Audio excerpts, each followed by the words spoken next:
Hello, magandang araw sa ating mga kasisi. So ngayong araw magluluto tayo ng pasta with coconut milk. So naghugas na ako dito ng broccoli, leek leaves at saka bell pepper. At syempre mga kasisi, hindi mawawala yung ating sibuyas at yung ating bawang. Paghiwaan nyo lang yung ating sibuyas at yung ating bawang mga kasisi ko. At hiwaan nyo na rin yung mga sangkap natin. Yung leek leaves po pala mga kasisi, kailangan natin itong hatiin sa gitna at hugasan muli. Dahil kung minsan ay mayroong mga dumi-dumi sa loob.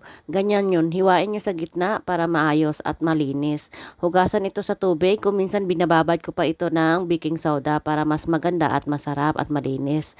So yung ating broccoli, kunin lang natin yung flowerage niya dahil nahugasan na po ito. At yung ating namang pidada, yung maliliit ang ginamit ko, pero kung mayroon kayong malalaki, mas okay din. At nagsimula na ako nagpakulo ng tubig, nilagay na natin dito yung macaroni natin. Yung ginamit ko dito is elbow macaroni, pero kung walang elbow macaroni, pwedeng gamitin nyo kahit anong pasta. At nilagay na natin dito yung broccoli natin, lagain lang natin itong konti ng ilang minuto bago lumambot. Tapos i-drain na natin ito sa laing katulad ng pagsala natin ng pasta. Tara, simulan na natin dahil na-ready na natin yung ating mga sangkap. May green peas po pala tayo dito mga kasisi ko.